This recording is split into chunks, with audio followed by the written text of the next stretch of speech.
Selamat siang semua. Sapa Alifa yang baru saja tiba di ruang utama.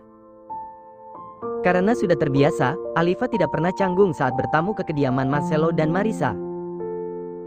"Alifa, mari sini duduklah," ucap Marisa sambil tersenyum hangat menyambut kedatangan Alifa. "Terima kasih, Tante."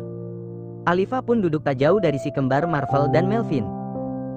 Marvel tersenyum sembari menepuk pundak Melvin. "Vin, gebetanmu sudah datang." Melvin tidak menjawab, ia hanya tersenyum ketika membalas tatapan Marvel. Tidak berselang lama, yang ditunggu-tunggu oleh Alifa pun tiba. Keluarga besar Tuan Riyad dan Nyonya Dian Maharani beserta kedua anak mereka. Zaid, si Om Duda dan si tampan Arsya. "Aku kira kamu tidak akan ikut berkunjung, Riyad," goda Marcelo sambil terkekeh pelan menatap Riyad. "Ya, Dian yang memaksaku ikut. Kalau tidak, aku pun tidak ingin ikut. Kamu tahu sendirilah, Marcelo. Tubuh tuaku sudah tidak sekuat dulu. Engkokku sering kumat dan kalau sudah kumat aku tidak bisa melakukan apa-apa lagi," jawab Riyad sambil mengelus pinggangnya. Marcelo tergelak karena ia pun merasakan hal yang sama. Usianya yang sudah tidak muda lagi, membuat pergerakannya sedikit terbatas. Berbeda dengan Marisa, sang istri yang usianya masih terbilang muda. Ia masih bisa melakukan apapun yang ia inginkan tanpa ada hambatan sedikit pun. Beginilah nasib orang sudah tua, Riyad. Aku pun merasakan apa yang kamu rasakan. Riyad duduk di sofa bersama Marcelo dan kedua lelaki itu pun mulai berbincang bersama. Ruangan itu terlihat ramai dengan berkumpulnya keluarga besar Tuan Marcelo dan Tuan Riyad. Kedatangan keluarga Tuan Riyad pun diketahui oleh Yo. Yo beserta sang istri dan ketiga anaknya ikut bergabung bersama mereka di ruangan itu dan membuat ruangan itu semakin ramai. Ketika para pelayan tiba dengan membawa berbagai camilan serta minuman untuk keluarga besar mereka, Shakila segera berdiri kemudian membantu para pelayan menata cemilan serta minuman itu ke atas meja. Melvin memperhatikan Shakila tanpa berkedip sedikit pun. Dari raut wajahnya, nampak lelaki itu sedang berpikir keras. "Shakila, maafkan aku. Aku harus melupakanmu demi menjaga persaudaraanku," batin Melvin. Beberapa jam kemudian, Alifa bergegas mengikuti Zaid yang berjalan keluar dari ruang utama sambil menerima panggilan dari salah satu rekan kerjanya. Lelaki itu tidak sadar bahwa Alifa mengikutinya, ia terus saja melangkah sambil bicara dengan seseorang di seberang telepon. Namun, langkah Alifa tertahan saat Melvin menarik tangannya kemudian menyandarkan tubuh gadis itu ke dinding ruangan. Tidak hanya sampai di situ, Melvin juga menahan tubuh Alifa dengan tubuh besarnya hingga gadis itu tidak bisa menggerakkan tubuhnya. Alifa membulatkan matanya ketika Melvin melakukan hal itu kepadanya. "Mau apa kamu, Melvin?" "Alifa, aku mencintaimu. Maukah kamu menjadi kekasihku?" "Apa?" pekik Alifa kebingungan. Melvin sengaja melakukan hal itu karena ia tahu bahwa Shakila sebentar lagi akan melewati ruangan tersebut. Dan benar saja, Shakila tersentak kaget saat melihat Melvin melakukan hal itu kepada Alifa. Apalagi saat itu Melvin mencoba melabuhkan ciuman di bibir gadis cantik berusia 21 tahun tersebut. Maafkan aku. Aku tidak bermaksud mengganggu kalian," pekik Shakila sembari mempercepat langkahnya melewati ruangan itu. "Melvin, kamu apa-apaan sih?" kesal Alifa sembari mendorong tubuh besar Melvin dengan kasar. "Maafkan aku, Alifa. Aku terpaksa melakukannya," ucap Melvin dengan tatapan sendu menatap Alifa yang kini menekuk wajahnya. Setelah mengucapkan hal itu, Melvin segera pergi meninggalkan Alifa yang masih kebingungan. "Melvin kenapa sih? Apa dia sedang sakit?" gumam Alifa. Setelah Melvin pergi, Alifa pun meneruskan langkahnya menuju ruangan di mana Om Zaid sedang menerima panggilan salah satu rekan kerjanya. Gadis itu terus memperhatikan Zaid dari kejauhan, ia tidak berani mendekat karena lelaki itu terlihat sibuk dan Alifa pun tidak ingin mengganggunya. Sedangkan Shakila masih syok dengan pemandangan yang ia lihat barusan. Adegan mesra yang terjadi antara Alifa dan Melvin membuat ia mengerti maksud Daddy Yo selama ini. Mungkin inilah alasan kenapa Daddy selalu melarangku mendekati Tuan Muda dan Tuan Muda Melvin sudah membuktikannya. Ternyata selama ini Tuan Muda Melvin hanya bermain-main denganku. Bagaimana jika aku benar-benar menganggap serius semua ucapannya padaku? Bisa-bisa aku hancur dan patah hati, batin Shakila sambil mempercepat langkahnya. Sementara itu, Marvel nampak memperhatikan sekelilingnya, ia mencari keberadaan gadis cantik yang sejak tadi sibuk melayani keluarga besarnya. Tepat di saat itu, ia berpapasan dengan Melvin yang berjalan dengan cepat menuju kamarnya. "Vin, kepalaku tiba-tiba sakit, Vel. Aku butuh istirahat sejenak," ucap Melvin tanpa menghentikan langkahnya. "Sakit kepala?" gumam Marvel. Marvel nampak bingung sambil memperhatikan punggung Melvin yang semakin menjauh darinya.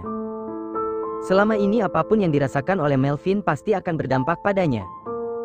Dan mungkin itulah yang membuat mereka jatuh cinta pada satu wanita yang sama.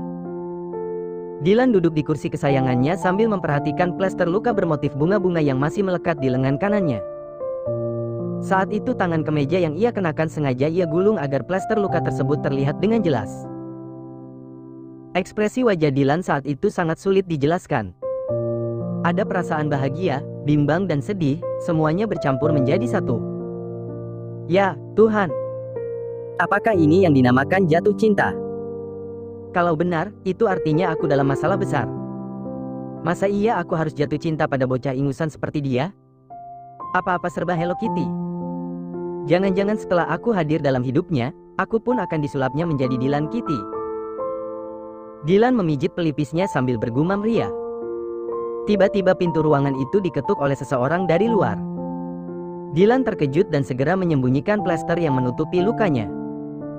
Lengan kemeja yang tadinya menggulung, kini ia ulur dan akhirnya menutupi plester itu dengan sempurna. "Siapa?" "Ini saya Meg, Tuan Dylan." "Masuklah, Meg." Pintunya tidak dikunci, titah Dylan yang kemudian pura-pura sibuk dengan beberapa berkas yang masih tersusun di atas mejanya. Perlahan Meg mendorong pintu ruangan itu kemudian berjalan menghampiri meja kerja Dylan. Tadi pagi Dylan memang sengaja memanggil Meg ke rumahnya. Ada sesuatu yang ingin ia bicarakan dengan lelaki itu. "Ada apa, Tuan?" "Begini, Meg. Aku sudah memikirkan semua saranmu kemarin soal kakakku. Dan hari ini aku memerintahkanmu untuk menjemputnya. Seperti yang kamu katakan, sebaiknya kakakku dirawat di sini saja. Akan lebih mudah buatku menjaga dan memantau kesehatannya walaupun resikonya juga lebih besar." "Semoga saja kejadian dulu tidak terulang lagi," tutur Dylan dengan wajah sendu menatap Meg. Meg menganggukkan kepalanya tanda setuju. "Baik, Tuan. Hari ini saya akan segera menjemput kakak Anda." Dylan pun berbincang-bincang bersama Meg di ruangan itu untuk membahas tentang perusahaan dan lainnya. Sementara itu di kediaman mewah Tuan Marcelo.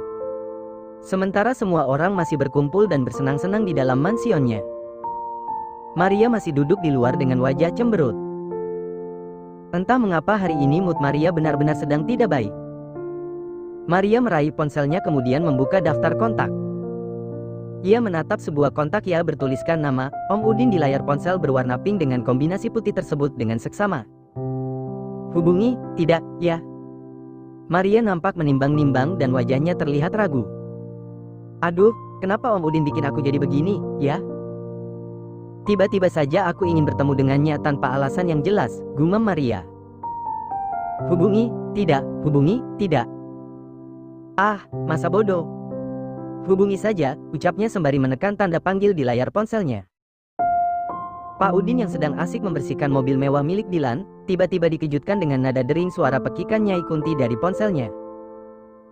Pak Udin terperanjat dan lap yang ada di tangannya hampir saja terjatuh. Pak Udin sengaja memilih nada dering tersebut khusus untuk nomor ponsel milik Maria. Lelaki parubaya itu menganggap pekikan Nyai Kunti tersebut hampir sama dengan omelan gadis itu saat bicara dengannya. Dengan tergesa-gesa, Pak Udin menuju ruangan pribadi Dylan sambil menenteng ponsel yang terus mengeluarkan suara pekikan Nyai Kunti tersebut. Setibanya di sana, Pak Udin segera meminta izin kepada Dylan untuk masuk ke ruangan tersebut. "Tuan, ini ada panggilan dari Nona Maria." "Masuklah," titah Dylan. Pak Udin pun segera masuk ke dalam ruangan itu. Dylan dan Meg membulatkan mata mereka setelah mendengar nada dering ponsel milik Pak Udin, sedangkan Pak Udin sendiri nampak tidak peduli dengan reaksi kedua lelaki itu. Ia terus melangkahkan kakinya menghampiri meja Dylan. "Ini, Tuan." Panggilan dari Nona Maria, ucap Pak Udin seraya menyerahkan ponsel tersebut ke tangan Dilan. Dilan meraih ponsel tersebut sambil bertanya pada Pak Udin dengan ekspresi wajah heran. Pak Udin, kenapa nada derimu terdengar mengerikan seperti ini? Maaf, Tuan. Menurut saya suara ocehan Nona Maria hampir sama seperti suara pekikan Nyai Kunti ini. Sama-sama terdengar menakutkan dan memekakkan telinga. Meg hampir saja tidak sanggup menahan tawanya. Mungkin ia merasa apa yang dikatakan oleh Pak Udin tersebut adalah benar. Dilan memijit pelipisnya. Sama seperti Meg, Dilan pun merasa apa yang dikatakan oleh Pak Udin adalah benar. Suara pekikan Nyai Kunti dan omelan Maria hampir 11-12. Dilan segera menerima panggilan itu kemudian mendengarkan ocehan gadis itu. Om Udin, ini kamu, kan? Ya, ini aku. Maria mengelus dadanya sambil tersenyum lega. Kenapa sih, Om? Setiap kali aku menghubungimu, kamu selalu ogah-ogahan menerimanya. Bukan begitu, Nona. Saya sedang banyak pekerjaan saat ini. Di weekend begini. Pekik Maria sambil membulatkan matanya dengan sempurna. Ya, aku hanya seorang sopir, Nona. Hari liburku ditentukan oleh Tuan Dilan. Bukan oleh kalender maupun weekend, jawab Dilan. Meg dan Pak Udin sempat saling tatap sambil tertawa pelan setelah mendengar jawaban dari Dilan. Setelah puas berceloteh ria melalui ponselnya, akhirnya panggilan itu diakhiri oleh Maria sendiri. Dilan menyerahkan ponsel milik Pak Udin dan lelaki parubaya itu pun segera pamit setelah mendapatkan ponselnya kembali. Kenapa Tuan tidak kasih nomor ponsel Anda sendiri ke Nona Maria? Ya, setidaknya gadis itu tidak akan merasa kesal lagi karena panggilannya diabaikan oleh Anda, tanya Meg. Aku tidak mau. Yang ada nantinya aku bakal kerepotan sendiri. Untuk sekarang biarlah Pak Udin yang kerepotan menghadapi panggilan gadis itu, sahut Dilan sambil terkekeh pelan. Maafkan saya, Tuan. Tapi saya masih belum mengerti kenapa Tuan masih betah mengaku bahwa Anda adalah seorang sopir. Apa tidak sebaiknya Anda akui saja siapa Anda sebenarnya? Ya, mungkin saja setelah gadis itu mengetahuinya, dia akan berhenti mengganggu Anda. Halah, kamu tidak tahu saja, Meg. Gadis itu kecil-kecil sudah mata duitan. Aku yang hanya seorang sopir ini saja masih dimanfaatkan olehnya. Apalagi jika aku mengaku sebagai seorang bos, bisa-bisa tiap hari dia menggangguku, sahut Dilan. Hari itu, setelah selesai berbincang bersama Dilan, Meg pun segera pamit. Meg melajukan mobilnya menuju sebuah rumah sakit jiwa, di mana kakak Dilan dirawat selama ini. Dengan dibantu oleh dokter dan perawat yang selama ini merawat wanita itu, Meg pun membawanya kembali ke kediaman Dilan. Sementara itu Dilan masih sibuk mempersiapkan segala sesuatunya untuk menyambut kedatangan sang kakak. Ia bersama para pelayan yang bekerja di kediamannya sedang mengatur sebuah kamar khusus untuk sang kakak. Tidak berselang lama, Meg tiba di halaman depan bersama kakak perempuan Dilan. Perlahan Meg menuntun wanita itu memasuki bangunan megah tersebut dengan dibantu oleh dua orang perawat yang bertugas menjaga wanita tersebut. Selamat datang kembali, Kak. Dengan mata berkaca-kaca, Dilan menghampiri wanita itu kemudian memeluknya dengan erat. Dilan, kita sedang berada di mana? Ini rumah Dilan, Kak. Itu artinya rumah kakak juga, jawab Dilan dengan wajah sendu menatap sang kakak. Wanita itu nampak kebingungan padahal dia sudah pernah tinggal di tempat ini sebelum insiden menyakiti diri sendiri itu terjadi. Hingga akhirnya Dilan memutuskan untuk menitipkan saudara perempuannya itu ke rumah sakit jiwa. Sus, sebaiknya bawa dia ke kamarnya untuk beristirahat, titah Dilan kepada kedua perawat. Baik, Tuan. Sementara itu di kediaman Tuan Marcelo. Bagaimana Kak Alifa, apa kakak sudah mengutarakan isi hati kakak sama Om Zaid? Tanya Maria saat Alifa ingin beranjak dari mansion mewah itu. Ya Tuhan, Maria. Om kamu itu nyebelin. Kesal Alifa sembari membuka pintu mobilnya. Maria terkekeh pelan melihat reaksi Alifa saat itu. Memangnya Om Zaid bilang apa? Masih seperti biasanya, bocah ingusan. Bersihkan dulu ingusmu, nanti kalau sudah bersih, baru datang lagi sama Om. Nyebelin banget, kan? Aku tuh sudah 21 tahun, Maria. Tapi entah mengapa Om Duda ganteng itu selalu menganggapku seperti bocah yang baru berusia beberapa tahun, kesal Alifa sambil menekuk wajahnya. Masa sih, Om Zaid bilang gitu? Iya, Maria sayang. Ya, sudah. Kakak mau pulang dulu, mau istirahat. Bye, Maria. Maria tersenyum getir sambil memperhatikan Alifa yang bersiap meluncur dengan mobil kesayangannya. Bye, Kak Alifa. Jangan putus asa ya, Kak. Iya. Alifa pun melaju bersama mobilnya meninggalkan mansion. Apa semua lelaki dewasa itu menyebalkan, ya? Soalnya Om Udin juga kadang-kadang suka ngeselin, gumam Maria. Setelah Alifa pulang, Maria masuk ke dalam mansion dan berkumpul bersama sanak saudaranya yang lain. Marvel yang sejak tadi mencari keberadaan Shakila, akhirnya menemukan gadis itu sedang membantu para pelayan meletakkan kembali berbagai macam peralatan makan yang baru saja dibersihkan ke tempatnya semula. Perlahan Marvel menghampiri gadis itu dan mengajaknya bicara. Shakila, bisakah kita bicara sebentar? Shakila segera berbalik kemudian berdiri dengan posisi saling berhadapan bersama Marvel. Ya, Tuan Muda Marvel, ada apa? Tanya Shakila sambil tersenyum hangat menyambut lelaki itu. Ikutlah denganku. Marvel meraih tangan Shakila kemudian menuntunnya ke suatu tempat. Tangan dingin Marvel menggenggam erat pergelangan tangan gadis itu sambil terus melangkahkan kaki jenjangnya. Shakila nampak kesusahan ketika mengikuti langkah kaki Marvel dengan setengah berlari. Langkah kaki Marvel yang panjang membuat Shakila kesulitan mensejajarkan langkahnya bersama lelaki itu. Marvel menuju sebuah ruangan yang tidak ada seseorang pun di sana.